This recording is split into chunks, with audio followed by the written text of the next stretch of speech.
상장을 앞둔 두산 로보틱스에 대한 뜨거운 관심 속에 국내 로봇 산업이 본격적인 성장을 예고하고 있습니다. 생산성을 높이기 위한 기업들의 투자가 크게 늘어날 것으로 보입니다. 셀트리온이 내년까지 독자적인 의료 데이터 뱅크를 구축하겠다고 밝혔습니다. 서진석 셀트리온 의장은 인공지능을 활용해 신약 개발 속도를 절반으로 줄일 수 있다고 설명했습니다. 투자은행 모간 스탠리가 테슬라의 인공지능 슈퍼컴퓨터 도조의 가치를 660조 원으로 평가했습니다. 시각을 기반으로 한 인공지능 기술에 대한 호평 속에 테슬라의 주가는 급등했습니다. 전셋값 상승으로 하반기 역전세난에 대한 우려가 줄어들고 있습니다. 매매가와 전셋값 차이가 줄어들자 서울과 수도권에서 갭 투자에 나서는 사람들이 늘고 있습니다.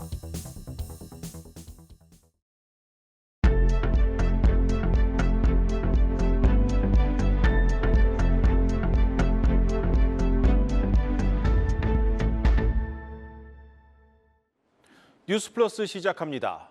전 세계적인 인건비 상승과 인력난 속에 생산성을 높이기 위한 수단으로 로봇이 주목을 받고 있습니다.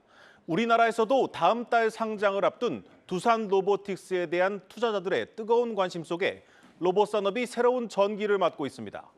유정훈 두산 로보틱스 대표는 오늘 코리아 인베스트먼트 위크에 참석해 세계 최고의 로봇 회사가 되겠다고 말했습니다.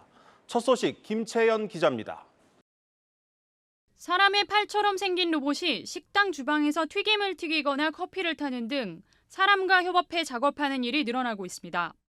노동력이 부족하고 인건비가 오르면서 사람의 보조 역할을 해주는 협동 로봇에 대한 수요가 증가하고 있는 겁니다. 글로벌 컨설팅 업체 보스톤 컨설팅이 발표한 자료에 따르면 로봇 시장은 2030년 약 9조 달러 규모로 추산됩니다. 협동 로봇 시장은 덴마크의 유니버셜 로봇, 일본의 환학과 함께 두산 로보틱스가 3강 체제를 형성하고 있습니다. 두산 로보틱스는 후발주자임에도 경쟁사보다 월등히 많은 제품 라인업을 보유하고 있다며 세계 최고의 회사가 되겠다는 자신감을 드러냈습니다. 앞으로는 이제 저희가 솔루션까지 저희가 확장을 할 예정이고요. 지금 하고 있습니다. 미래 성장 동력은 결국은 소프트웨어인데 저희가 협동 로봇 중에서 소프트웨어는 가장 앞서 있다고 볼 수가 있습니다. 두산 로보틱스는 2018년부터 지난해까지 연평균 매출 성장률 46%로 유니버셜 로봇보다 4배 이상 가파른 성장을 이어왔습니다. 두산 로보틱스가 제조한 로봇은 최대 무게 25kg까지 들 수 있고 사람의 평균 키인 1.7m까지 닿을 수 있습니다. 로봇 산업의 성장성에 두산 로보틱스는 상장 후 기업 가치가 약 2조 원에 이를 것이라는 전망입니다. 협동 로봇 시장에 뒤늦게 뛰어든 레인보우 로보틱스 이정호 대표도 앞으로 로봇의 중요성이 커질 것으로 내다봤습니다. 레인보우 로보틱스는 국내 최초의 이족 보행 로봇 휴보를 개발한 회사로 삼성전자가 투자처로 낙점해 주목을 받았습니다. 사회가 로봇을 바라보는 인식이 바뀐 겁니다. 내 일자리를 뺏는 것이 아니라 나한테 도움을 더 줄 수 있겠구나라는 것을. 로봇 산업이 앞으로 더욱 성장하기 위해선 기술력 향상과 안전성 개선이 해결해야 할 숙제로 꼽힙니다. 로봇이 작업 현장부터 일상생활까지 보편화되려면 쉽고 편하게 쓸 수 있어야 하기 때문입니다. 한국경제TV 김채연입니다. 오늘 코리아 인베스트먼트 위크에는 서정진 셀트리온 회장의 장남, 서진석 셀트리온 의장이 처음으로 공식 석상의 모습을 드러내 관심을 모았습니다. 서 의장은 합병 후 달라질 셀트리온에 대한 자신감을 드러냈습니다. 박승원 기자의 보도입니다. 서진석 셀트리온 이사회 의장은 미래 바이오시밀러 시장이 글로벌 빅파마 중심으로 개편될 것으로 내다봤습니다. 경쟁 심화로 앞으로 생산 시스템과 유통 판매망 없이는 상업화가 어려운 환경이 될 거라는 겁니다. 서 의장이 외부 공식 행사에 등장한 것은 이번이 처음입니다. 결론적으로는 바이오시밀러의 과점화가 진행 중이고 나중에 몇 개의 파트너들, 몇 개의 플레이어들만 남아서 이 시장을 운영할 거라 예상할 수 있습니다. 바이오 미래 시장 변화에 대해 이렇게 전망한 서 의장은 셀트리온의 성장 전략에 대해서도 제시했습니다. 이 가운데 주목할 부분은 자체 의료 데이터 뱅크 구축, 인공지능을 활용해 신약 개발 속도를 절반으로 줄이는 것은 물론 신규 트렌드에 대비하겠다는 계획입니다. 또 현재 추진 중인 합병을 통해 2030년 매출 12조의 빅파마로 성장할 것이라고 밝혔습니다. 증대된 현금 유입량을 가지고 앞서 공유드린 성장 전략에 투자를 진행할 것입니다. 이를 통해서 미래 성장성 역시 제고될 수 있을 거라 생각합니다. 앞으로 주목하는 신약 파이프라인으론 항암제, 자가면역질환 치료제, 대사질환 치료제라며 바이오 산업 투자 기회도 이 분야에 있을 것이라고 조언했습니다. ADC, CAR-T, 이중항체, 삼중항체, 면역 체크 포인트 드럭 같은 모달리티 영역도 있을 것이고 이런 타겟 영역을 주시하시면서 보시고 계시면 좋은 투자의 기회를 찾을 수 있다고 저는 생각합니다. 서 의장에 이어 발표에 나선 진양곤 HLB 의장은 현재 진행 중인 신약 개발 현황을 공개했습니다.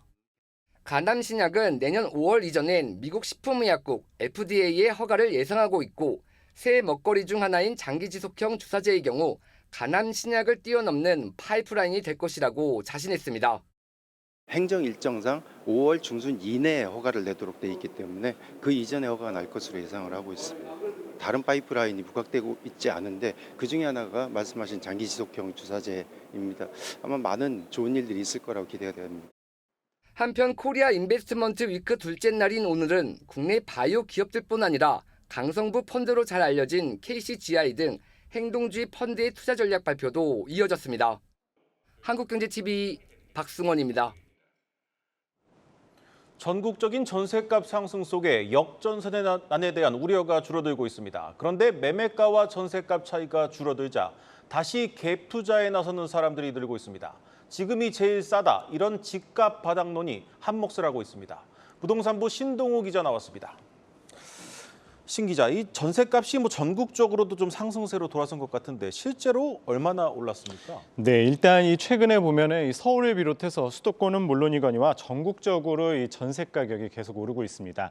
한국부동산원에 따르면은요, 이 전국 아파트 전세 가격은 지난 7월 넷째 주 기점으로 상승 전환한 뒤 7주 연속 연일 오름세를 보이고 있는데요. 이 특히 상승 폭도 점차 확대가 되면서 이달 첫째 주에는 0.09% 상승한 것으로 조사가 됐습니다. 이 서울만 놓고 보더라도 이 전세 가격은 16주 연속 오른 상황입니다. 이 당초 부동산 업계에서는 2년 전에 이 고점에서 체결된 전세 거래의 만기가 돌아오면서 올해 하반기에는 아무래도 이 역전세난이 본격화될 것이다 때문에 이 주택 시장에 큰 문제가 될 것이다라는 분석이 지배적이었는데요. 그러나 이 최근에 아파트를 중심으로 수요가 회복이 되면서 이 전세 가격이 오르는 등 우려했던 것처럼 큰 충격은 없을 것이라는 시각이 다시 지배적으로 떠오르고 있습니다. 이 문제는 이 매매 가격 상승 기대감이 아파트 전세 수요 유입과 맞물려서 전세를 끼고 집을 매매하는 이른바 갭 투자가 확산될 조짐을 보이고 있는 점입니다. 네, 앞으로 집값이 더 오를 것이란 판단을 하기 때문에 이 갭 투자에 나서는 건데 실제로 갭 투자가 많은 지역들이 좀 궁금합니다. 네, 최근 6개월간 이 조사를 한번 해봤습니다. 이 갭 투자가 가장 많았던 지역은 경기 화성시입니다. 이 전체 매매 5,145건 가운데 332건이 갭 투자로 이제 화성시에서 이루어졌습니다. 그 뒤를 이어서 경기대 평택, 인천 연수, 경기 시흥, 경기 분당 쪽이 이제 갭 투자가 이루어졌는데요. 네. 이 자세히 살펴보니까요, 이 전세가가 매매가를 뛰어넘는 물건도 있었습니다. 경기도 화성시의 한 아파트, 이 미성 아파트 전용 면적 75제곱미터의 경우에는 이 지난 6월에 9,500만 원의 이 매매 가격이 매물이 거래가 됐습니다. 네. 그런데 8월에는 이 전세가 이를 뛰어넘는 1억 원에 계약이 되기도 했습니다. 결국에 이 매매 가격보다 전세값이 500만 원 높은 셈이죠. 또 경기도 수원시 아파트도 2억 원이 채 안 되는 돈으로 또 전세를 끼고 아파트를 구매할 수가 있었습니다.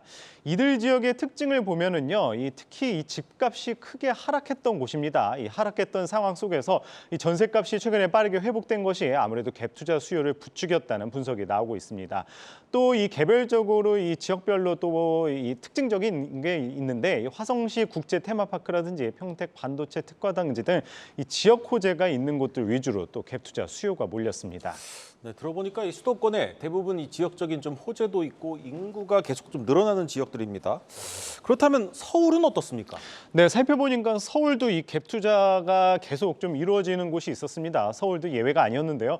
이 서울에서 갭 투자가 가장 많은 지역은 송파구로 집계가 됐습니다. 송파구 다음으로는 이 강동구, 성동구, 마포구, 강남구 순으로 갭 투자가 많이 이루어졌는데 서울 상급지 안에서도 아직 집값이 낮은 곳들을 골라서 갭 투자 문의가 이어지고 있다고 실제로 이제 부동산 중개소업자들이 이야기를 하고 있습니다. 이 특이한 케이스였지만요, 이 강남구의 한 소형 아파트 경우에는 이 전용 16제곱미터 경우에는 이 7월 2억 1천만 원의 매매가 이뤄진 뒤에 이 8월에 1억 8천만 원의 전세 계약이 됐습니다. 단지 이 갭 투자 이 3천만 원으로 인해서 강남 소형 아파트를 구매한 셈이죠. 또 강동구 길동 3익 아파트의 경우에도 이 전용 84제곱미터가 6월 7억 원에 손바뀜된 것이 한 달 후에는 또 7월에 전세가가 한 5억 원에 계약이 되면서 약 2억 원의 또 갭 투자가 이뤄지기도 했습니다. 네, 들어보니까 서울 역시 좀 괜찮은 지역으로 갭 투자가 몰리고 있는 것 같습니다. 일부에서는 이 정부의 좀 규제 완화로 좀 갭 투자가 좀 쉬워졌다 이런 얘기도 있는데 이건 무슨 얘기입니까? 예, 사실 이제 지난달이었죠. 정부가 이제 역전세 대란의 우려를 또 차단하기 위해서 DSR 완화 카드를 꺼내들었는데 이것이 오히려 또 갭 투자를 부추길 수 있다는 지적이 나오고 있습니다. 사실 정부의 대출 규제 완화는 이 DSR 한도에 막혀서 전세 보증금을 돌려주지 못하고 있는 집주인들의 대출기를 조금이라도 열어주기 위해서 만든 것이었는데요. 이 전문가들도 당시에는 이 세입자 보호를 위해 한시적으로라도 대출 규제를 완화해줘야 된다는 목소리가 많았습니다. 하지만 일각에서는 오히려 이 전세자금 대출이 일부 갭 투자 자금으로 활용될 우려가 있고 또 세입자에게 돌려줄 보증금이 부족한 사람은 갭 투자로 무리하게 집을 산 것인 만큼 이들에게 오히려 이 DSR을 풀어서 대출을 받게 해준다면은 이 갭 투자를 조장하는 꼴이다. 이런 비판도 나오고 있는 상황입니다. 네, 일단 갭 투자 역시 스스로 투자 위험을 감수하는 것인 만큼 하나의 투자 방법인 것은 분명합니다. 하지만 아예 자기 자본을 하나도 안 들이는 이 무자본 갭 투자는 좀 시장이 흔들릴 경우 좀 문제가 될 수 있지 않습니까? 예, 맞습니다. 이 사실 지난 2020년도에도 조금 문제가 됐었죠. 그때 한창 이슈가 떠오른 것이 이제 자본 없이 무자본으로 이제 갭 투자를 하면서 또 그때 큰 이 시장의 이슈로 떠올랐었습니다. 최근에도 이제 비슷한 이슈가 나오는 거 아니냐 이런 이야기도 나오고 있는데요. 집가 상승에 이어서 전세 가격도 오르는 추세라서 이 집값 불안 심리 확산 등으로 당분간 아파트 갭 투자가 또 더 늘어날 것이라는 예상도 나오고 있습니다. 네. 여기에 전세 사기 불안에다가 이 빌라나 오피스텔보다 아파트 선호가 또 뚜렷해진 데다가 또 역전세 우려도 사그라드는 추세라서 이 매매가의 낙폭이 컸던 지역이 또 갭 투자를 또 주의해야 된다 이런 이야기가 나오고 있습니다. 더욱이 또 정부가 이달 중에 부동산 공급 대책을 발표를 할 예정이죠. 이 공급 대책 발표를 언급하면서 또 시장이 어떻게 반응할지도 미지수인 상태입니다. 네, 잘 들었습니다. 이슈 플러스 신동호 기자였습니다.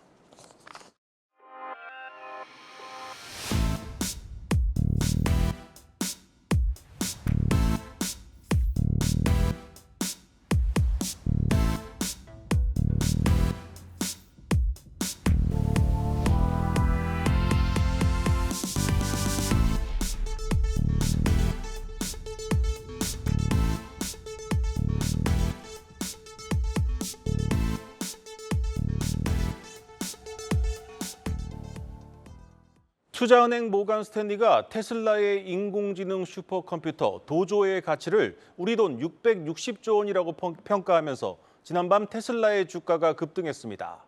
시각을 기반으로 방대한 양의 정보를 수집해 처리하는 테슬라의 인공지능 기술이 사실상 독보적이기 때문에 그만한 가치가 있다는 겁니다. 박찬휘 기자의 보도입니다. 테슬라가 자체 개발한 슈퍼컴퓨터 도조. 성능과 가치를 재조명받으며 테슬라의 새로운 성장 동력으로 떠올랐습니다. 배움의 훈련장이라는 뜻의 도조는 전 세계의 테슬라 전기차로부터 방대한 주행 데이터를 수집한 뒤 자체 학습을 거쳐 자율주행 소프트웨어를 만드는 슈퍼컴퓨터입니다. 글로벌 투자은행 모건 스탠리는 도조의 AI 칩은 엔비디아의 A100 GPU 칩보다 6배 뛰어난 성능을 제공하지만 단위당 비용은 훨씬 저렴하다며 향후 테슬라의 기업 가치 5천억 달러, 우리 돈 663조 원을 끌어올릴 것이라고 평가했습니다. 현재 챗GPT 등 생성형 AI가 직면한 가장 큰 문제는 소프트웨어에 비해 하드웨어의 개발이 크게 뒤처진다는 것인데 도조는 외부 장치 없이 스스로 학습하도록 개발돼 엔비디아 칩보다 더 효율적이라는 겁니다. 모건 스탠리는 아마존의 아마존 웹서비스처럼 향후 테슬라 영업이익의 대부분은 전기차 판매가 아닌 자율주행 소프트웨어와 서비스 부문에서 나올 것으로 전망했습니다. 도조가 속한 커스텀 AI 시장이 가파르게 성장하고 있는데 4년 안에 엔비디아가 지배하고 있는 GPU 시장의 연평균 성장률을 뛰어넘을 것이란 분석입니다. 특히 테슬라가 현재 별도로 개발 중인 휴머노이드 로봇에 도조를 적용한 것은 물론 장차 관련된 제품군의 판매를 통해 고수익을 창출할 수 있을 것이란 관측도 나옵니다. 전문가들은 내년 초에 열리는 테슬라 AI 데이에서 도조의 정확한 성과와 향후 전망을 확인할 수 있을 것으로 내다봤습니다. 한국경제TV 박찬입니다. 전기차 가격 전쟁이 이제 소형차와 경차로 번지고 있습니다. 다음 주 경차 1위 기아레이가 2세대 전기차 모델로 출시되면서 저가 전기차 시장이 달아오르고 있습니다. 이서우 기자의 보도입니다. 이르면 다음 주 출시되는 기아의 레이 EV가 지난달 사전 계약 첫날에만 7,000대에서 8,000대가량 판매됐습니다. 기존 레이 내연기관 모델의 지난달 국내 판매량의 2배에 가까운 수준이 하루 만에 팔린 겁니다. 차를 받으려면 3개월에서 4개월 정도 기다려야 합니다. 레이 EV가 주목받는 건 2천만 원 초반대에 살 수 있는 가성비 전기차이기 때문. 기아는 이번 모델에 중국 CATL의 LFP 배터리를 탑재해 지난 1세대 레이 EV보다 가격을 절반으로 낮췄습니다. 각종 보조금을 제하면 가장 비싼 트림의 경우 지역에 따라 적게는 1,000만 원대에도 구매할 수 있게 되는 겁니다. 일각에서는 중국산 배터리에 대한 우려가 제기되고 있지만 업계는 가격 경쟁력을 갖추기 위해선 LFP 배터리 탑재가 필수라는 분석입니다. 현재 상황에서 LFP 기반의 배터리 전기차를 출시하지 않으면 전기차의 가격을 낮출 수가 없어요. 글로벌 완성차 업체들도 경형 전기차 개발에 너도나도 뛰어들고 있습니다. 폭스바겐, 르노, 제너럴 모터스는 내년부터 3천만 원대 중후반의 소형 전기차 출시를 예고했습니다. 기아는 조만간 중국에서 EV9의 축소판 EV5를 2천만 원대로 출시하고 현대차는 내년 7월부터 캐스퍼 전기차 모델 양산을 준비 중입니다. 경제성이 높은 소형 전기차가 주춤했던 전기차 수요를 다시 이끌 수 있을지 주목됩니다. 한국경제TV 이서우입니다. 자, 마켓플러스입니다. 오늘의 첫 번째 이슈는 설상가상 2차 전지주로 준비했습니다. 자, 이 최근 2차 전지 기업들의 주가 흐름이 좋지 않은데 여기 엎친 데 덮친 격으로 오늘부터 2차 전지 이 인버스 ETF까지 상장이 됐습니다. 자, 인버스 ETF는 추종하는 지수가 하락할수록 수익을 볼 수 있게 설계된 상품입니다. 쉽게 말씀드리면 이 2차 전지 기업들의 주가가 내릴수록 돈을 버는 구조인데요. ETF의 구성 종목들을 한번 살펴봤습니다. 보시면 에코프로도 있고요. 포스코 그룹주 그리고 배터리 3사까지 모두 담겨 있습니다. 자, 이 ETF 상장 첫날부터 700억 원 가까운 거래 대금을 기록하면서 인기를 끌었는데요. 이 인버스 ETF의 상장으로 투심이 악화되기도 했지만 또 리튬 이런 원자재 가격이 하락하면서 2차 전지 주가에도 하방 압력으로 작용하고 있습니다. 자, 오늘 시장에서 주가 흐름 한번 살펴보면 에코프로를 비롯해서 이 많은 2차 전지 관련주들이 많게는 5% 가까이 하락하면서 오늘 거래를 마쳤습니다. 두 번째 소식 전해드리겠습니다. 두 번째 소식은 또 다른 테마 이야기로 준비를 했습니다. 자, 바로 자율주행 업종 이야기인데요. 고마워요 테슬라로 준비했습니다. 자, 전거래일 테슬라의 주가가 급등하면서 오늘 시장에선 국내 자율주행 기업들의 주가 반사수혜를 봤습니다.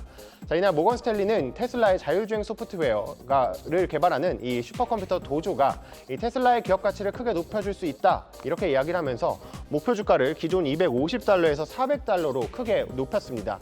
자, 이에 테슬라의 주가 10% 넘게 뛰면서 거래를 마쳤는데요. 자, 이처럼 자율주행 기술이 기업 가치를 크게 끌어올릴 수 있다 이런 의견이 나오면서 국내 자율주행 관련주 주가도 들썩였습니다. 자, 흐름 한번 살펴보면 카메라 모듈을 생산하는 피론티어 상한가를 지켜내면서 오늘 거래 마쳤고요. 또 캠시스, 에이테크 솔루션 같은 다른 기업들의 주가 역시 오늘 좋은 상승률 기록하면서 거래를 마쳤습니다. 자, 마지막 소식 전해드리겠습니다. 마지막 소식, 개인 투자자분들 입장에서는 그렇게 반갑지만은 않은 소식일 수 있겠습니다. 자, 바이코리아로 준비했는데요. 자, 이 외국인들이 우리 시장을 떠나고 있다는 소식입니다. 자, 이 한국은행이 오늘 발표한 자료에 따르면 국내 시장에서 7개월 만에 떠났다고 합니다. 자, 살펴보면 주식에서는 9.1억 달러, 그리고 채권에서는 7.9억 달러가 이렇게 유출이 됐습니다. 자, 달러지만 우리 돈으로 한번 계산을 해보면 2조 2,500억 원에 달하는 수치입니다. 자, 한국은행 측은 아무래도 주식 자금은 이 중국의 경기 둔화 우려 때문에 이 주식 자금이 유출됐다. 또 채권 같은 경우에는 아무래도 채권이 만기가 크게 도래하면서 이 자금이 유출됐다 이렇게 보고 있습니다. 자, 이처럼 외국인 자금이 유출되고 있는데 저희 증권가에서는 올 하반기 박스권 증시가 이어질 것이다 이렇게 내다보고 있습니다. 자, 이용찬 하이투자증권연구원은 자, 외국인과 기관 수급 7월부터 매도세로 전환됐다. 그러면서 내년 상반기부터는 주식하기 편한 국면이 나타날 것이다. 이렇게 이야기를 했습니다. 자, 투자에 참고하셨으면 좋겠으면서 지금까지 마켓플러스 전해드렸습니다.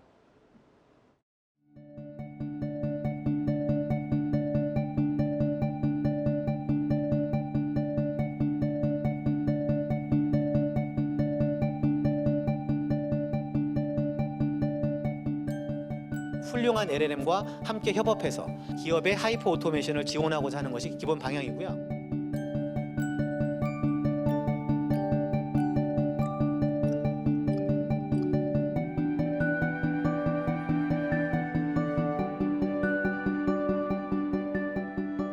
이건 진짜 될 것 같다는 생각을 하고 있고요. 저희 앞으로 업무 생산성 향상에 또는 업무의 틀을 아주 바꾸는 거예요.